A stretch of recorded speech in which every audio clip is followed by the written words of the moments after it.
Voici une liste de 8 comportements que vous devez vous arranger à bannir en 2025. Vous avez certainement déjà établi une liste de projets, d'objectifs pour 2025, mais est-ce que vous avez pensé à l'introspection? Bonjour mes luxieux, j'espère que vous allez bien. Bienvenue sur notre chaîne YouTube Talk with Mispa. Je suis Mispa Bimaï, entrepreneur et motivatrice. Ici on parle d'estime de soi, d'épanouissement et de bien-être. Le but est de rallumer, de réveiller ce charisme-là qui sommeille en vous. Donc sentez-vous chez vous comme avec votre meilleur ami. C'est la fin d'année, donc je vais partager avec vous plein de choses comme ça qui peuvent vous aider à démarrer l'année prochaine sous un nouveau prisme. Je voudrais commencer par vous inviter à une introspection de ces attitudes, ces comportements, ces choses que vous pensez, que vous faites et qui vous nuisent indirectement. Mais avant de commencer, likez la chaîne si vous aimez notre contenu, partagez, commentez, mais surtout, abonnez-vous, ça démarre. Première chose, évitez les abus. Les abus d'alcool, de stupéfiants, de sommeil, de commérage, d'amour même. Évitez tout ce qui est excessif et qui est susceptible de nuire à vos projets, à votre image, à votre santé et même à votre beauté. Deuxièmement, l'avarice. On a tellement parlé de discipline financière cette année que je suis d'accord qu'il faut épargner pour ses projets, sa famille, son avenir. Mais il est très important de savoir qu'il y a plus de bonheur à donner qu'à recevoir. Donc pensez à faire des petits dons, pensez à faire plaisir de temps en temps à vos familles, à votre entourage, mais surtout à vous-même. C'est bien, c'est très important de se priver pour atteindre ses objectifs. Mais rappelez-vous de temps en temps qu'on ne vit qu'une seule fois, que la vie est courte. Et donc, ça ne fera aucun mal de retirer un tout petit pourcentage comme ça pour se féliciter soi-même, surtout quand on a l'impression d'avoir atteint quelque chose. Ou même quand on est au plus mal, ça permet de rebooster le moral. Troisième point, le manque d'estime et de confiance en vous. J'en ai déjà parlé, mais je ne cesserai jamais d'y revenir parce que c'est un point qui affecte directement votre prospérité, votre potentiel, votre sociabilité et votre beauté encore. 4. La peur. La peur tue les rêves. Écoutez que si vous ne faites pas ce que vous n'avez jamais fait, vous n'aurez pas ce que vous n'avez jamais eu. Apprenez à prendre des risques, à oser, parce qu'en fin de compte, on ne regrette que ce qu'on n'a pas fait. Qu'est-ce qui vous dit que ce n'est pas ce pas-là qui serait le point culminant, le point définitif pour atteindre vos objectifs, pour atteindre votre épanouissement?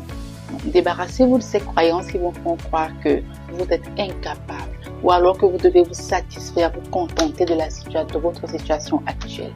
Non, prenez des risques, essayez d'aller encore plus haut.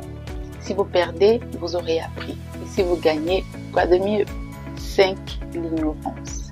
S'il vous plaît, mesdames et messieurs, en 2025, cultivez-vous.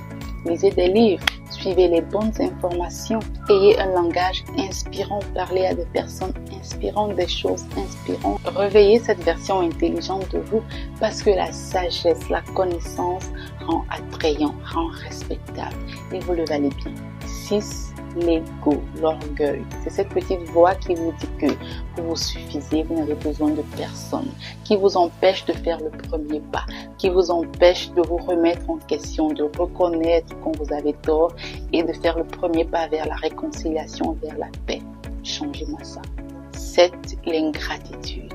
J'aime à le dire, vous n'êtes pas ce que vous êtes, vous n'avez pas ce que vous avez parce que vous êtes plus intelligent, plus fort, plus beau que tout le monde ou les autres. Non.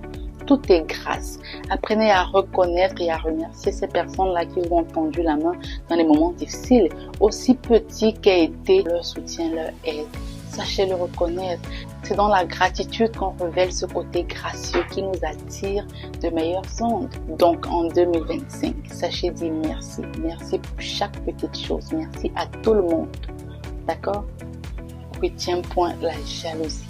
Écoutez, vous n'obtiendrez rien si vous n'apprenez pas à vous réjouir du bonheur des autres, à bénir les autres, à travailler dur en priant tout en espérant que votre tour arrive un jour. Parce qu'en toute chose, c'est l'attitude qui compte. Quel est le sentiment que vous avez quand votre voisin, votre frère a une promotion, est heureux dans sa relation?